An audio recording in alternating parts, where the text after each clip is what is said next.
श्री राम जय जय राम। श्री राम जय जय राम। श्री राम जय जय राम। श्री राम जय जय राम। लोकाभिरामं रणरङ्गधीरम् राजीवनेत्रं रघुवंशनाथं करुणारूपं करुणाकरन्तं श्रीरामदूतं शरणं प्रपद्ये।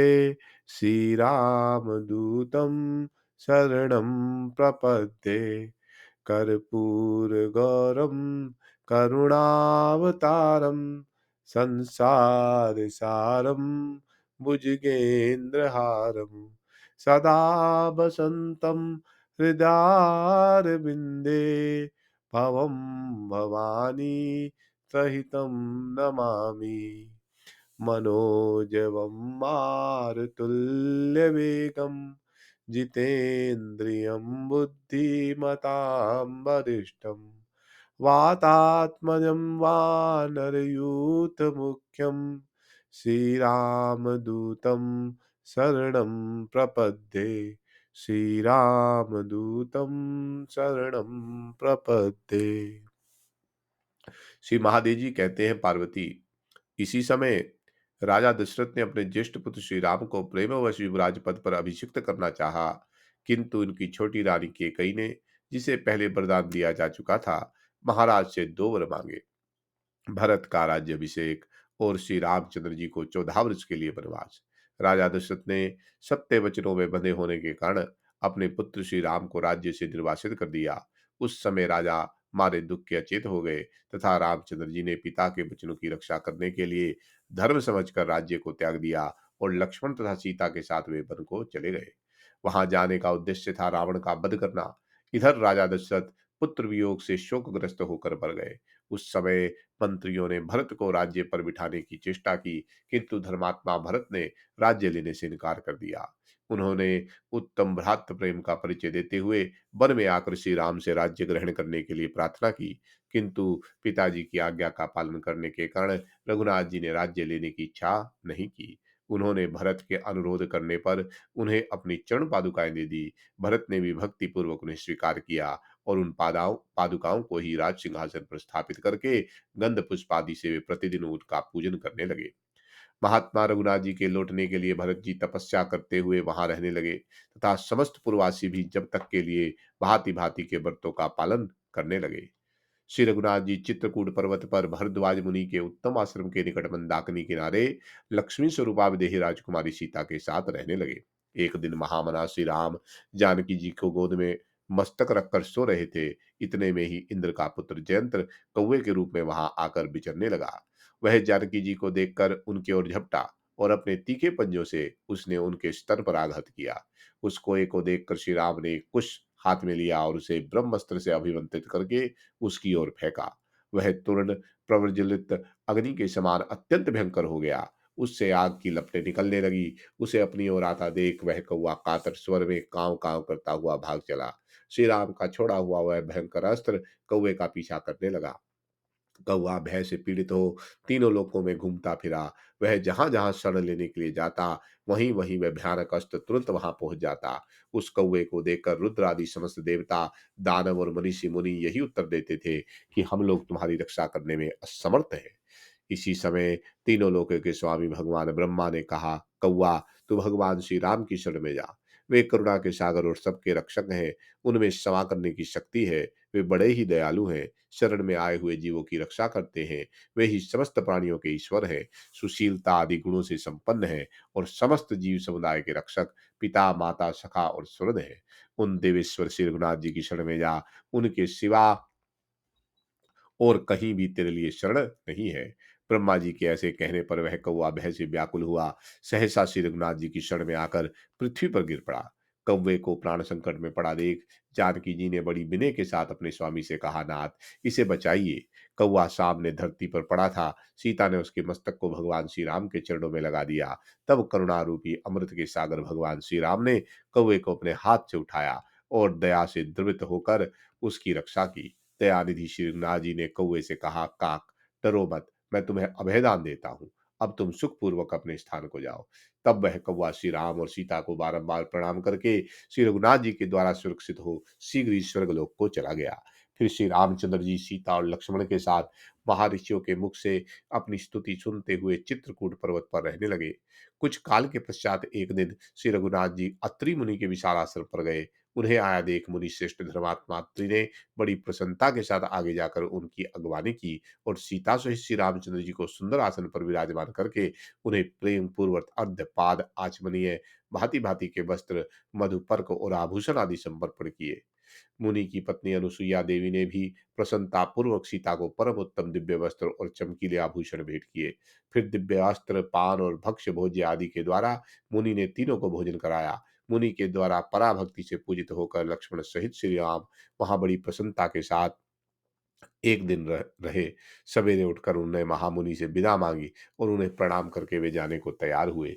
मुनि ने आज्ञा दे दी। तब कमल नयन श्री राम महर्षियों से भरे हुए दंडक वन में गए। वहां अत्यंत भयंकर विराध नामक राक्षस निवास करता था। उसे मारकर वे सरभंग मुनि के उत्तम आश्रम पर गए। सरभंग ने श्री रामचंद्र जी का दर्शन किया। इससे तत्काल पाप मुक्त होकर वे ब्रह्मलोक को चले गए। तत्पश्चात श्री रघुनाथ जी क्रमशः सुतीक्ष्ण, अगस्त और अगस्त के भाई के आश्रम पर गए। उन सब ने उनका भली भांति सत्कार किया। इसके बाद वे गोदावरी के उत्तम तट पर पंचवटी में रहने लगे। वहां उन्होंने दीर्घ काल तक बड़े सुख से निवास किया। धर्म का अनुष्ठान करने वाले तपस्वी मुनिवर वहां जाकर अपने स्वामी राम जी विनोद श्री राम का पूजन किया करते थे। उन मुनियों ने राक्षसों से प्राप्त होने वाले अपने भय का भी भगवान को सूचना दी। भगवान ने उन्हें सांत्वना देकर अभय की दक्षिणा दी। श्री रामचंद्र जी के द्वारा सत्कार पाकर सब मुनि अपने अपने आश्रम को चले गए। पंचवटी में रहते हुए श्री राम के 13 वर्ष व्यतीत हो गए। एक समय भयंकर रूप धारण करने वाली दुर्गत राक्षसी शूर्पणखा ने, जो रावण की बहरी थी, पंचवटी में प्रवेश किया। वह कोटि कंदर्प के समान मनोहर कांति वाले रघुनाथ जी को देखकर वह राक्षसी कामदेव के बाण से पीड़ित हो गई। उसके पास जाकर बोली, तुम कौन हो जो इस दंडकारण्य के भीतर तपस्वी के वेश में रहते हो? तपस्वियों के लिए तो इस वन में आना बहुत ही कठिन है। तुम किस लिए यहाँ आए हो? ये सब बातें शीघ्र ही सच-सच बताओ, झूठ ना बोलना। उसके इस प्रकार पूछने पर श्री रामचंद्र जी हंसकर बोले, मैं राजा दशरथ का पुत्र हूँ। मेरा नाम राम है। वे मेरे छोटे भाई धनुधर लक्ष्मण है। ये मेरी प्यारी पत्नी सीता है। इन्हें मिथिलेश नरेश जनक जी की प्यारी पुत्री समझो।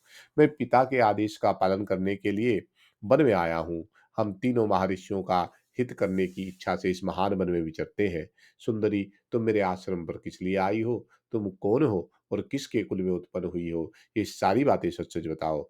राक्षसी बोली, मैं मुनिवर विश्वा की पुत्री और रावण की बहनी हूँ। मेरा नाम शूर्पणखा है। मैं तीनों लोकों में विख्यात हूँ। मेरे भाई ने यह दंडकारण्य मुझे दे दिया है। मैं इस महान वन में ऋषि महर्षियों को खाती हुई विचरती रहती हूँ। तुम एक श्रेष्ठ राजा जान पड़ते हो। तुम्हें देखकर मैं कामदेव के बाणों से पीड़ित हो रही हूँ और तुम्हारे साथ बेखटक रमण करने के लिए यहाँ आई हूँ। नभश्रेष्ठ, तुम मेरे पति हो जाओ। मैं तुम्हारी इस सती सीता को अभी खा जाऊंगी। ऐसा कहकर वह राक्षसी सीता जी को खा जाने के लिए उद्यत हुई। यह देख श्री रामचंद्र जी ने तलवार उठाकर उसके नाक कान काट लिए। तब विकराल मुख वाली वह राक्षसी भयभीत हुई, रोती हुई शीघ्र ही खर नामक पिशाचर के घर गई और वहां उसने श्री राम की सारी करतूत कह सुनाई। यह सुनकर खर कई हजार राक्षस और दूसर तथा त्रिसरा को साथ ले शत्रु सुदन भगवान श्री रामचंद्र जी से युद्ध करने के लिए आया। किंतु श्री राम ने उस भयानक वन में काल और अंत के समान प्रांतकारी बाणों द्वारा उन विशाल काय राक्षसों का अनायास ही संहार कर डाला।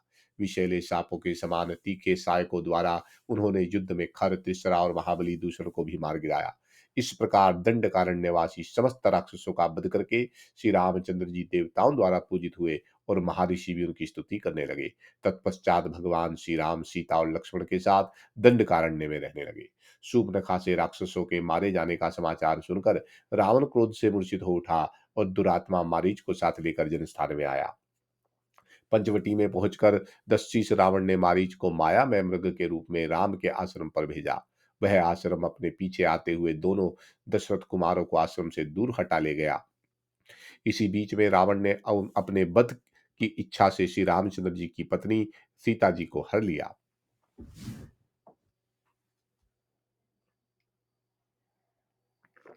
सीता जी को हरी जाती हुई देख गीधों के राजा महाबली जटायु ने श्री रामचंद्र जी के प्रति स्नेह होने के कारण उस राक्षस के साथ युद्ध किया, किंतु शत्रु विजयी रावण ने अपने बाहुबल से जटायु को मार गिराया और राक्षसों से घिरी हुई लंकापुरी में प्रवेश किया। वहां अशोक वाटिका में सीता जी को रखा और श्री रामचंद्र जी के बाणों से मृत्यु की अभिलाषा रखकर वह अपने महल में चला गया। इधर श्री रामचंद्र जी मृग रूपधारी मारीच नामक राक्षस को मारकर भाई लक्ष्मण के साथ जब पुनः आश्रम में आए, तब उन्हें सीता नहीं दिखाई दी। सीता को कोई राक्षस हर ले गया। यह जानकर दशरथ नंदन श्री राम को बहुत शोक हुआ और वे संतप्त होकर विलाप करने लगे। वन में घूम घूम कर उन्होंने सीता जी की खोज आरंभ की। उसी समय मार्ग में महाबली जटायु पृथ्वी पर पड़े दिखाई पड़े। उनके पैर और पंख कट गए थे तथा सारा अंग लहूलुहान हो रहा था। उनको इस अवस्था में देख श्री रामचंद्र जी को बड़ा विस्मय हुआ। उन्होंने पूछा, अहो, किसने तुम्हारी यह दशा की है? किसने तुम्हारा वध किया है? जटायु ने श्री रामचंद्र जी को देखकर धीरे धीरे कहा, रघुनंदन, आपकी पत्नी को महाबली रावण ने हर लिया है। उसी राक्षस के हाथ से मैं युद्ध में मारा गया हूँ।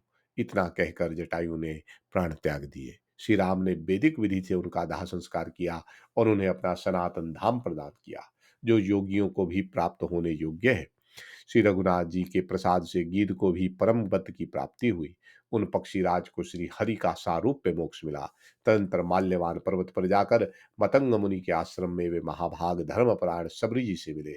वह भक्त भगवत भक्तों में श्रेष्ठ थी। उसने श्री राम लक्ष्मण को आते देख आगे बढ़कर उनका स्वागत किया और प्रणाम करके आश्रम में कुश के आसन पर उन्हें बिठाया। फिर चरण धोकर बन के सुगंधित फूलों से भक्तिपूर्वक उनका पूजन किया। उस समय सबरी का हृदय आनंद मगन हो रहा था। वह दृढ़तापूर्वक उत्तम व्रत का पालन करने वाली थी। उसने दोनों रघुकुमारों को सुगंधित एवं मधुर फल फूल निवेदन किए। उन फलों को भोग लगाकर भगवान ने सबरी को मोक्ष प्रदान किया। पंपा सरोवर की ओर जाते समय उन्होंने मार्ग में भयानक रूपधारी कबंध नामक राक्षस का वध किया। उसको मारकर महापराक्रमी श्री राम ने उसे जला दिया। इससे वह स्वर्गलोक में चला गया। इसके बाद महाबली रघुनाथ जी ने सबरी तीर्थ को अपने सड़ंग धनुष से कोटि से गंगा और गया के समान पवित्र बना दिया। यह महान भगवत भक्तों का तीर्थ है। इसका जल जिसके उदर में पड़ेगा, उसका शरीर संपूर्ण जगत के लिए बंदनीय हो जाएगा। इसमें तनिक भी संदेह नहीं है। ऐसा कहकर श्री रामचंद्र जी ऋषिमुख पर्वत पर गए। वहां पंपा सरोवर के तट पर हनुमान नामक बानर से उनकी भेंट हुई। हनुमान जी के कहने से उन्होंने सुग्रीव के साथ मित्रता की और सुग्रीव के अनुरोध से वानरराज बाली को मारकर सुग्रीव को उसके राज्य पर अभिषिक्त कर दिया। तत्पश्चात जानकी जी का पता लगाने के लिए वानरराज सुग्रीव ने हनुमान आदि वानर वीरों को भेजा। पवन नंदन हनुमान जी ने समुद्र को लांघकर लंका नगरी में प्रवेश किया और दृढ़तापूर्वक पाति व्रत का पालन करने वाली सीता जी को देखा। वे उपवास करने के कारण दुर्बल, दीन और अत्यंत शोकग्रस्त थी। उनके शरीर पर मैल जम गई थी और वे मलिन वस्त्र पहने हुए थी। उन्हें श्री रामचंद्र जी की दी हुई पहचान देकर हनुमान जी ने उनसे भगवान का समाचार निवेदन किया। फिर विदेह राजकुमारी को भली भांति आश्वासन दे उन्होंने उस सुंदर उद्यान को नष्ट कर डाला। तदंतर दरवाजे का खंभा उखाड़कर उससे हनुमान जी ने वन की रक्षा करने वाले सेवकों, 5 सेनापतियों, 7 मंत्री कुमारों तथा रावण के एक पुत्र को मार डाला। इसके बाद रावण के दूसरे पुत्र मेघनाथ के द्वारा वे स्वेच्छा से बंध गए। फिर राक्षस राज रावण से मिलकर हनुमान जी ने उससे वार्तालाप किया और अपनी पूंछ में लगाई हुई आग से समूची लंकापुरी को दग्ध कर डाला। फिर सीता जी के दिए हुए चिन्ह को लेकर वे लौट आए और कमल नयन श्री रामचंद्र जी से मिलकर सारा हाल बताते हुए बोले, मैंने सीता जी का दर्शन किया है। इसके बाद सुग्रीव सहित श्री रामचंद्र जी बहुत से बानरों के साथ समुद्र के तट पर गए। वहां जाकर उन्होंने अपनी सेना का पड़ाव डाला। रावण के एक छोटे भाई थे जो विभीषण के नाम से प्रसिद्ध थे। वे धर्मात्मा, सत्य प्रतिज्ञा और महान भगवत भक्तों में श्रेष्ठ थे। श्री रामचंद्र जी को आया जान विभीषण अपने बड़े भाई रावण को, राज्य को तथा पुत्र और स्त्री को भी छोड़कर उनकी शरण में चले गए। हनुमान जी के कहने से श्री रामचंद्र जी ने विभीषण को अपनाया और उन्हें अभय दान देकर राक्षसों के राज्य पर अभिषिक्त कर दिया। तत्पश्चात समुद्र को पार करने की इच्छा से श्री रामचंद्र जी उसकी शरण में गए, किंतु प्रार्थना करने पर भी उसकी गतिविधि में कोई अंतर होता ना देख महाबली श्री राम ने संगधनुष हाथ में लिए बाण समूह की वर्षा करके समुद्र को सुखा दिया। तब सरिताओं के स्वामी समुद्र ने करुणा सागर भगवान की शरण में जाकर उनका विधिवत पूजन किया। इससे रघुनाथ जी ने वरुण अस्त्र का प्रयोग करके पुनः सागर को जल से भर दिया। फिर समुद्र के ही कहने से उन्होंने उस पर वानरों के लिए लाए हुए पर्वतों के द्वारा पुल बंधवाया। उसी से सेना सहित लंकापुरी में जाकर अपनी बहुत बड़ी सेना को ठहराया। उसके बाद वानरों और राक्षसों में खूब युद्ध हुआ। तदनंतर रावण के पुत्र महाबली इंद्रजीत नामक राक्षस ने नागपास में भगवान श्री राम और लक्ष्मण दोनों भाइयों को बांध लिया। उस समय गरुड़ ने आकर उन्हें उन अस्त्रों के बंधन से मुक्त किया। महाबली वानरों के द्वारा बहुत से राक्षस मारे गए। रावण का छोटा भाई कुंभकर्ण बड़ा बलवान था। उसको श्री राम ने युद्ध में अग्नि शिखा के समान तेजस्वी बाणों से मौत के घाट उतार दिया। तब इंद्रजीत को बड़ा क्रोध हुआ और उसने ब्रह्मास्त्र के द्वारा बानरों को मार गिराया। उस समय हनुमान जी श्रेष्ठ औषधियों से युक्त पर्वत को उठा ले आए। उसको छूकर बहने वाली वायु के स्पर्श से सभी वानर जी उठे। तब परम उदार लक्ष्मण ने अपने तीखों बाणों से जैसे इंद्र ने वत्रासुर को मार डाला था, उसी प्रकार इंद्रजीत को मार गिराया। अब स्वयं रावण ही संग्राम में श्री रामचंद्र जी के साथ युद्ध करने के लिए निकला। उसके साथ चतुरंगनी सेना और महाबली मंत्री भी थे। फिर तो बानरों और राक्षसों में तथा लक्ष्मण सहित श्री राम और रावण में भयंकर युद्ध छिड़ गया। उस समय राक्षस राज रावण ने शक्ति का प्रहार करके लक्ष्मण को रणभूमि में गिरा दिया। इससे महातेजस्वी रघुनाथ जी, जो राक्षसों के काल थे, कुपित हो उठे और काल एवं मृत्यु के समान तीखे बाणों से राक्षस वीरों का संहार करने लगे। उन्होंने काल दंड के समान सहस्त्र तेजस्वी बाण मारकर राक्षस राज रावण को ढक दिया। श्री रघुनाथ जी के बाणों से उस निशाचर के सारे अंग बिध गए और वह भयभीत होकर रणभूमि में लंका में भाग गया। उसे सारा संसार श्री राम में दिखाई देता था, अतः वह खिन्न होकर घर में घुस गया। इसके बाद हनुमान जी श्रेष्ठ औषधियों से युक्त महान पर्वत उठा ले आए। इससे लक्ष्मण जी को तुरंत ही चेत हो गया। उधर रावण ने विजय की इच्छा से होम करना आरंभ किया, किंतु बड़े बड़े बानरों ने जाकर शत्रु के उस अभिचारात्मक यज्ञ का विध्वंस कर दिया। तब रावण पुनः श्री रामचंद्र से युद्ध करने के लिए निकला। उस समय वह दिव्य रथ पर बैठा था। बहुत से राक्षस उसके साथ थे। यह देख इंद्र ने भी अपने दिव्य अश्वों से जुते हुए सारथी सहित दिव्य रथ को भगवान श्री रामचंद्र जी के लिए भेजा। मातली के लाए हुए उस रथ पर बैठकर श्री रघुनाथ जी देवताओं के मुख से अपनी स्तुति सुनते हुए राक्षस के साथ युद्ध करने लगे। तदंतर श्री राम और रावण में भयंकर शास्त्रोद्वार द्वारा 7 दिन और 7 रातों का घोर युद्ध हुआ। जब देवता विमानों पर बैठकर उस महायुद्ध को देख रहे थे, रघुकुल श्रेष्ठ श्री रामचंद्र जी ने अनेकों बार रावण के मस्तक काटे, किंतु महादेव जी के वरदान से उसके फिर नए नए मस्तक निकल आते थे। तब श्री रघुनाथ जी ने उस दुरात्मा का वध करने के लिए महाभयंकर और कालअग्नि के समान तेजस्वी ब्रह्मास्त्र का प्रयोग किया। श्री रामचंद्र जी का छोड़ा हुआ वह अस्त्र रावण की छाती छेद कर धरती को चीरता हुआ रसातल में चला गया। वहां सर्पों ने उस बाण का पूजन किया। वहां महाराक्षस प्राणहीन हो पृथ्वी पर गिर पड़ा और मर गया। इससे संपूर्ण देवताओं का हृदय हर्ष से भर गया। वे संपूर्ण जगत के गुरु महात्मा श्री राम पर फूलों की वर्षा करने लगे। गंधर्व राज गाने और अप्सराएं नाचने लगी। पवित्र वायु चलने लगी। सूर्य की प्रभा स्वच्छ हो गई। मुनि सिद्ध देवता गंधर्व और किन्नर भगवान की स्तुति करने लगे। श्री रघुनाथ जी ने लंका के राज्य पर विभीषण को अभिषिक्त करके अपने को कृतार्थ सा माना और इस प्रकार कहा, विभीषण, जब तक सूर्य, चंद्रमा और पृथ्वी रहेगी, तब तक यहाँ मेरी कथा का प्रचार रहेगा, तब तक तुम्हारा राज्य कायम रहेगा। महाबल, यहाँ राज्य करके तुम पुनः अपने पुत्र पौत्र तथा गणों के साथ योगियों को प्राप्त होने योग्य मेरे सनातन दिव्य धाम में पहुंच जाओगे। इस प्रकार विभीषण को वरदान दे महाबली श्री रामचंद्र जी ने मिथिलेश कुमारी सीता को पास बुलवाया। यद्यपि वे सर्वथा पवित्र थी, तो भी श्री राम ने भरी सभा में उनके प्रति बहुत से निंदित वचन कहे। पति के द्वारा निंदित होने पर सती साध्वी सीता अग्नि प्रज्वलित करके उसमें प्रवेश करने लगी। माता जानकी को अग्नि में प्रवेश करते देख शिव और ब्रह्मा आदि सभी देवता भय से व्याकुल हो उठे और श्री रघुनाथ जी के पास हाथ जोड़कर बोले, महाबाहु श्री राम, आप अत्यंत पराक्रमी हैं, हमारी बात सुने। सीता जी अत्यंत निर्मल हैं, साध्वी हैं और कभी भी आपसे बिलग होने वाली नहीं है। जैसे सूर्य अपनी प्रभा को नहीं छोड़ सकते, उसी प्रकार आपके द्वारा भी वे त्यागने योग्य नहीं है। ये संपूर्ण जगत की माता और सबको आश्रय देने वाली है। संसार का कल्याण करने के लिए ही ये भूतल पर प्रकट हुई हैं। रावण और कुंभकर्ण पहले आपके ही भक्त थे। वे सनकादिक के शाप से इस पृथ्वी पर उत्पन्न हुए थे।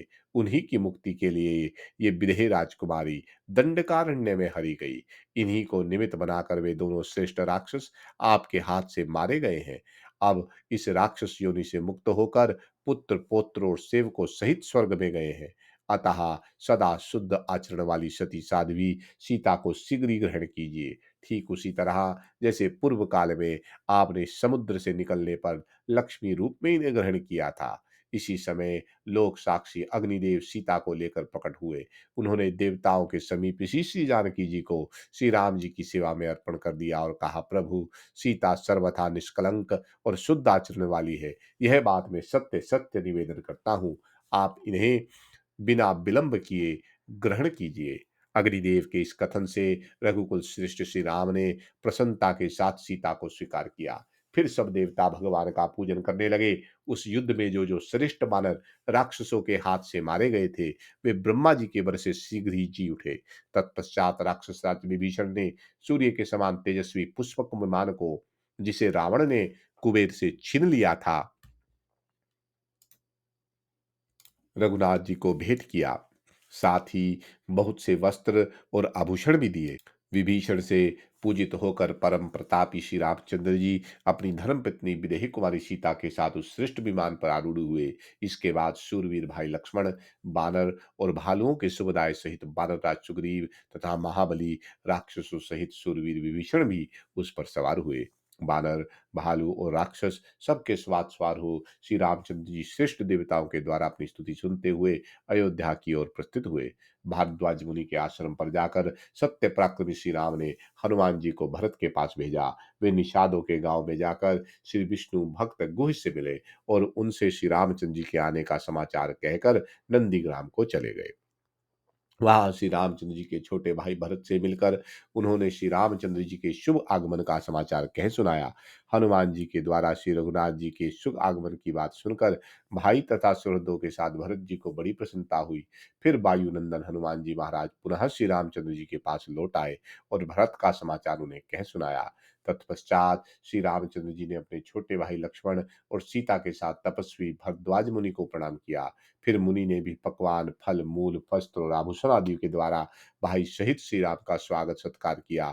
उनसे सम्मानित हो श्री रघुनाथ जी ने उन्हें प्रणाम किया और उनकी आज्ञा ले पुनः लक्ष्मण सहित पुष्पक विमान पर आरूढ़ हो सुहृद सहित नंदीग्राम में आए।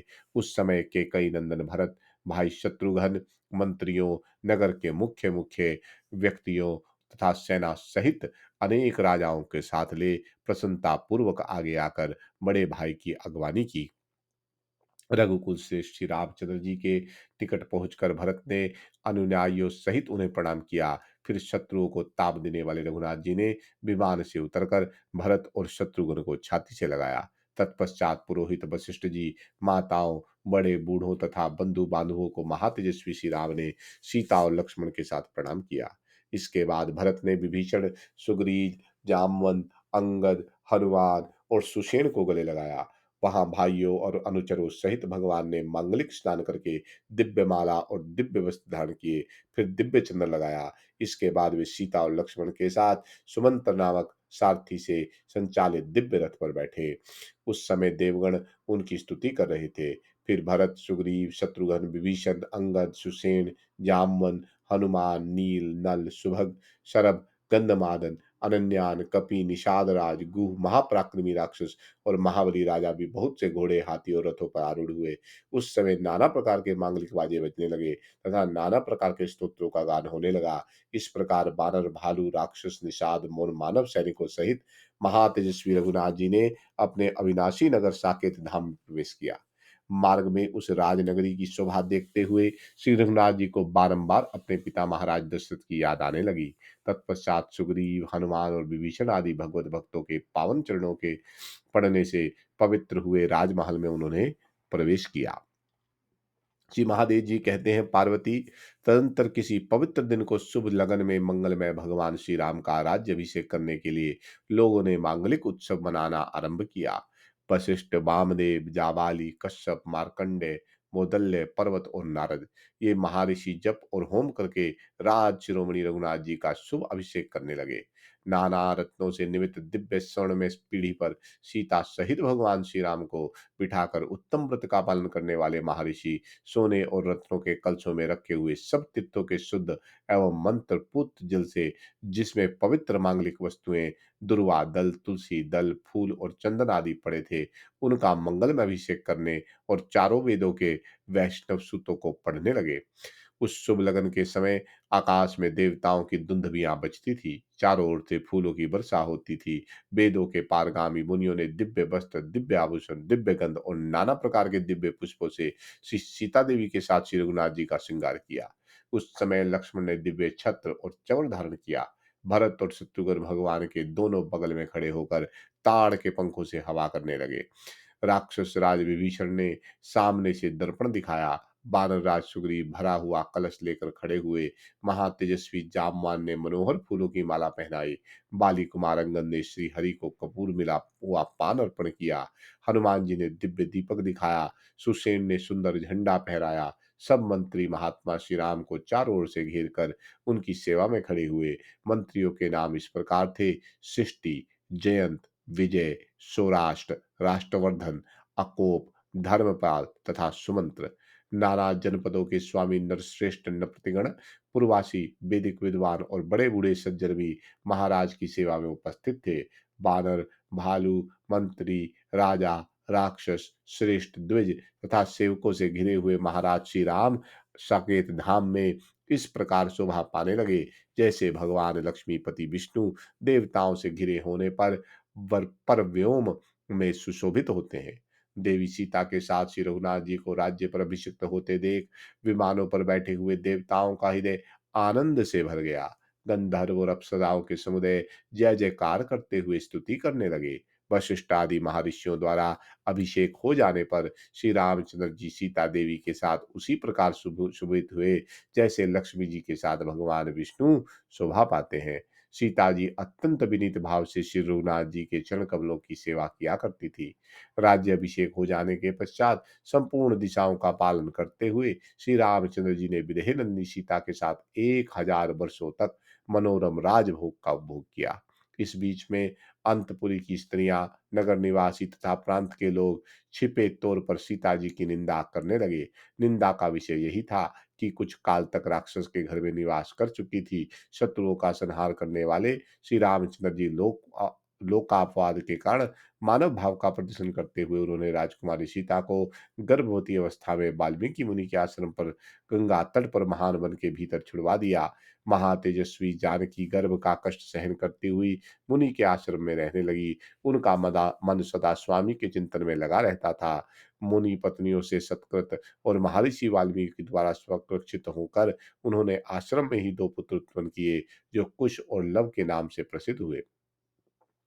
मुनि ने ही उनके संस्कार किए और वही पलकर वे दोनों बड़े हुए। उधर श्री रामचंद्र जी यम नियम आदि गुणों से संपन्न हो सब प्रकार के भोगों का परित्याग करके भाइयों के साथ पृथ्वी का पालन करने लगे। वे सदा आदि अंत से रहित सर्वव्यापी श्री हरि का पूजन करते हुए ब्रह्मचार्य परायण हो प्रतिदिन पृथ्वी पर सन करते थे। धर्मात्मा शत्रुघ्न लवणासुर को मारकर अपने दोनों पुत्रों के साथ देव निर्मित मथुरापुरी के राज्य का पालन करने लगे। भरत ने सिंधु नदी के दोनों तटों पर अधिकार जमाए हुए गंधर्वों का संहार करके उस देश में अपने दोनों महाबली पुत्रों को स्थापित कर दिया। इस प्रकार लक्ष्मण ने मद्र देश में जाकर मद्रों का वध किया और अपने दो महापराक्रमी पुत्रों को वहां के राज्य पर अभिषिक्त कर दिया। तत्पश्चात अयोध्या में आकर वे श्री रामचंद्र जी के चरणों की सेवा करने लगे। रघुनाथ जी ने एक तपस्वी शूद्र को मारकर मृत्यु को प्राप्त हुए एक ब्राह्मण बालक को जीवन प्रदान किया। तत्पश्चात नैमिषारण्य में गोमती के तट पर श्री रघुनाथ जी ने स्वर्णमयी जानकी की प्रतिमा के साथ बैठकर अश्वमेघ यज्ञ किया। वहां भारी जन समाज एकत्रित था। उन्होंने बहुत से यज्ञ किए। इसी प्रकार तपस्वी वाल्मीकि जी सीता को साथ लेकर वहां आए और श्री रघुनाथ जी से इस प्रकार बोले, उत्तम व्रत का पालन करने वाले श्री राम, मिथिलेश कुमारी सीता सर्वथा निष्पाप है। ये अत्यंत निर्मल और सती साध्वी स्त्री है। जैसे प्रभा सूर्य से पृथक नहीं होती, उसी प्रकार ये भी कभी आपसे अलग नहीं होती। आप भी पाप के संपर्क से रहित हैं, फिर आपने इनका त्याग कैसे किया? श्री राम बोले, ब्राह्मण, मैं जानता हूँ आपके कथनानुसार जानकी ही सर्वथा निष्पाप है। बात यह है कि सती साध्वी सीता को दंडकारण्य में रावण ने हर लिया था। मैंने उस दुष्ट को युद्ध में मार डाला। उसके बाद सीता ने अग्नि में प्रवेश करके जब अपने को शुद्ध प्रमाणित कर दिया, तब मैं धर्मता इन्हें लेकर पुनः अयोध्या में आया। यहाँ आने पर इनके प्रति नगरवासियों में महान उपवाद फैला। यद्यपि ये तब भी सदचारिणी ही थी, तो भी लोकापवाद के कारण मैंने इन्हें आपके निकट छोड़ दिया। अतः अब केवल मेरे ही चिंतन में संलग्न रहने वाली सीता को उचित है कि ये लोगों के संतोष के लिए राजाओं और महर्षियों के सामने अपनी शुद्धता का विश्वास दिलावे। मुनियों और राजाओं की सभा में श्री रामचंद्र जी के ऐसा कहने पर सती सीता ने उनके प्रति अपना अनन्य प्रेम दिखलाने के लिए सब लोगों को आश्चर्य में डालने वाला प्रमाण उपस्थित किया। वे हाथ जोड़कर सबके सामने उस भरी सभा में बोली, यदि मैं रघुनाथ जी के सिवा अन्य किसी पुरुष को मन से चिंतन भी ना करती हूँ, तो हे पृथ्वी देवी, तुम मुझे अपने अंग में स्थान दो। यदि मैं मन, वाणी और क्रिया द्वारा केवल श्री रघुनाथ जी की ही पूजा करती हूँ, तो हे माता पृथ्वी, तुम मुझे अपने अंग में स्थान दो। माता जानकी को परम धाम में चलने के लिए उद्धत जार पक्षीराज गरुड़ अपनी पीठ पर रत्नमय सिंहासन लिए रसातल से प्रकट हुए। इसी समय पृथ्वी देवी भी प्रत्यक्ष रूप से प्रकट हुई। उन्होंने मिथिलेश कुमारी सीता को दोनों हाथों से उठा लिया और स्वागत पूर्वक अभिनंदन करके उन्हें सिंहासन पर बिठाया। सीता देवी को सिंहासन पर बैठी देख देवगण धारावाहिक रूप से उनके ऊपर फूलों की वर्षा करने लगे तथा दिव्य अप्सराओं से उनका पूजन किया। फिर वे सनातनी देवी गरुड़ पर आरूढ़ हो पृथ्वी के ही मार्ग से परम धाम को चली गई। जगदीश्वर सीता पूर्व भाग में दासी गणों से घिरकर योगियों को प्राप्त होने योग्य सनातन परम धाम में स्थित हुई। सीता को रसातल में प्रवेश करते देख सब मनुष्य साधुवाद देते हुए उच्च स्वर से कहने लगे, वास्तव में ये सीता देवी परम साध्वी है। सीता के अंतर्ध्यान हो जाने से श्री रामचंद्र जी को बड़ा शोक हुआ। वे अपने दोनों पुत्रों को लेकर मुनियों और राजाओं के साथ अयोध्या में आए। तदनंतर दीर्घ काल के पश्चात उत्तम व्रत का पालन करने वाले श्री रामचंद्र जी की माता एक काल धर्म को प्राप्त हो पति के समीप स्वर्गलोक में चली गई। कठोर व्रत का पालन करने वाले श्री रघुनाथ जी ने 11,000 वर्ष तक धर्म पूर्वक राज्य का पालन किया। एक दिन काल तपस्वी का वेश धारण करके श्री रामचंद्र जी के भवन में आया और इस प्रकार बोला, महाभाग श्री राम, मुझे ब्रह्मा जी ने भेजा है। रघुश्रेष्ठ, मैं उनका संदेश कहता हूँ, आप सुने। मेरी और आपकी बातचीत हम ही दोनों तक सीमित रहनी चाहिए। इस बीच में यहाँ जो प्रवेश करे वह वध के योग्य होगा। ऐसा ही होगा, यह प्रतिज्ञा करके श्री रामचंद्र जी ने लक्ष्मण को दरवाजे पर पहरा देने के लिए बिठा दिया और उस समय काल के साथ वार्तालाप करने लगे। उस समय काल ने कहा, श्री राम, मेरे आने का जो कारण है उसे आप सुने। देवताओं ने आपसे कहा था कि आप रावण और कुंभकर्ण को मार 11,000 वर्ष तक मनुष्य के लोक में निवास करें। उनके ऐसा कहने पर आप इस भूतल पर अवतीर्ण हुए थे। वह समय अब पूरा हो गया है। अतः अब आप परम धाम को पधारे, जिससे सब देवता आपसे सनात हो। महाबाहु श्री राम ने ये वस्तु कहकर काल का अनुरोध स्वीकार किया। उन दोनों में अभी बातचीत हो ही रही थी कि तपस्वी दुर्वासा मुनि राजद्वार पर आ पहुंचे और लक्ष्मण से बोले, राजकुमार, तुम शीघ्र जाकर रघुनाथ जी को मेरे आने की सूचना दो। यह सुनकर लक्ष्मण ने कहा, ब्राह्मण, इस समय महाराज के समीप जाने की आज्ञा नहीं है। लक्ष्मण की बात सुनकर मुनि श्रेष्ठ दुर्वासा को बड़ा क्रोध हुआ। वे बोले, यदि तुम श्री रामचंद्र जी से नहीं मिलाओगे तो श्राप दे दूंगा।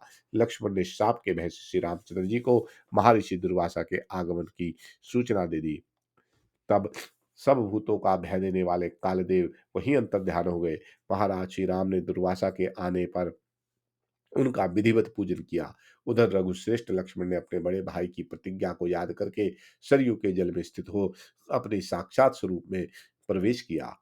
उस समय उनके मस्तक पर सहस्त्र फन शोभा पाने लगे। उनके श्रीअंगों की कांति कोटि चंद्रमाओं के समान जान पड़ती थी। वे दिव्य माला और दिव्य वस्त्र धारण किए दिव्य चंदन के अनुलेप से सुशोभित हो रहे थे। सहस्त्र नाग कन्याओं से घिरे हुए भगवान अनंत दिव्य विमान पर बैठकर परम धाम को चले गए। लक्ष्मण के परम धाम गमन का हाल जानकर श्री रघुनाथ जी भी इस लोक से जाने का विचार किया। उन्होंने अपने पुत्र वीरवर कुश को कुशावती में और लव को द्वारवती में धर्म पूर्वक अपने अपने राज्य पर स्थापित किया। उस समय भगवान श्री राम के अभिप्राय को जानकर समस्त वानर महाबली राक्षस अयोध्या में आ गए। विभीषण, सुग्रीव, जामवान, पवन कुमार हनुमान, नील, नल, सुसेन और निषाद राज गुह आ पहुंचे। महामना शत्रुघ्न भी अपने वीर पुत्रों को राज्य पर अभिषिक्त करके श्री राम पालित अयोध्या नगरी में आए। वे सभी महात्मा श्री राम को प्रणाम करके हाथ जोड़कर कहने लगे, रघुश्रेष्ठ, आप परम धाम में पधारने को उद्धत हैं। यह जानकर हम सब लोग आपके साथ चलने को आए हैं। प्रभु, आपके बिना हम क्षण भर भी जीवित रहने में समर्थ नहीं है, अतः हम भी साथ ही चलेंगे। उनके ऐसा कहने पर श्री रघुनाथ जी ने बहुत अच्छा कहकर उनकी प्रार्थना स्वीकार की।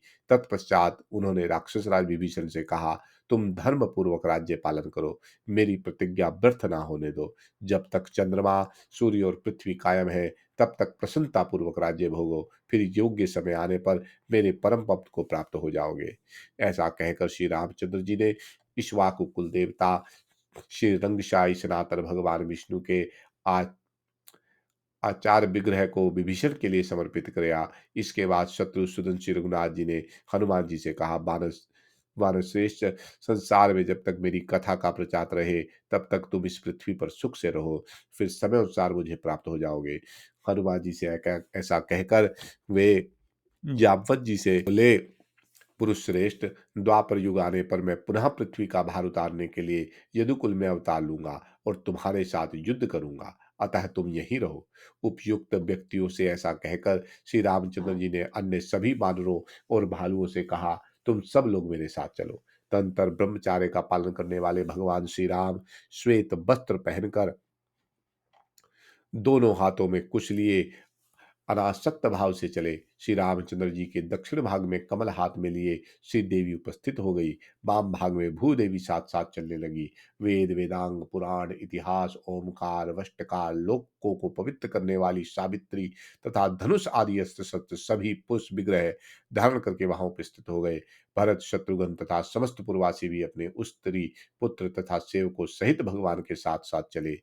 मंत्री, भृत्यवर्ग, किंकर, वेदिक, वानरगण, भालू तथा राजा सुग्रीव, इन सब ने स्त्री और पुत्रों के साथ परम बुद्धिमान श्री रघुनाथ जी का अनुसरण किया। इतना ही नहीं, समीपवर्ती पशु पक्षी तथा समस्त स्थावर जंगमा प्राणी भी महात्मा रघुनाथ जी के साथ गए। उस समय श्री रामचंद्र जी को जो भी देख लेते वे ही उनके साथ लग जाते थे। उनमें से कोई भी पीछे लौटना नहीं लौटता था। तुरंत अयोध्या से 3 योजन दूर जाकर, जहां नदी का प्रवाह पश्चिम की ओर था, भगवान ने अनुयायियों सहित पुण्य सलित सरयू में प्रवेश किया। उस समय पितामह ब्रह्मा जी सब देवताओं और ऋषियों को साथ लेकर रघुनाथ जी की स्तुति करते हुए बोले, श्री विष्णु, आइए, आपका कल्याण हो। बड़े सौभाग्य की बात है जो आप यहाँ पधारे हैं। मानद, अब आप अपने देवोपम भाइयों के साथ अपने वैष्णव स्वरूप में प्रवेश कीजिए। वही आपका सनातन रूप है। देव, आप ही संपूर्ण विश्व की गति हैं। कोई भी आपके स्वरूप को वास्तव में नहीं जानते। आप अचिंतनीय, महात्मा, अविनाशी और सबके आश्रय हैं। भगवान, आप आइए। उस समय भगवान श्री राम ने अपने स्वरूप में प्रवेश किया। भरत और शत्रुघ्न क्रमशः शंख और चक्र के अंश थे।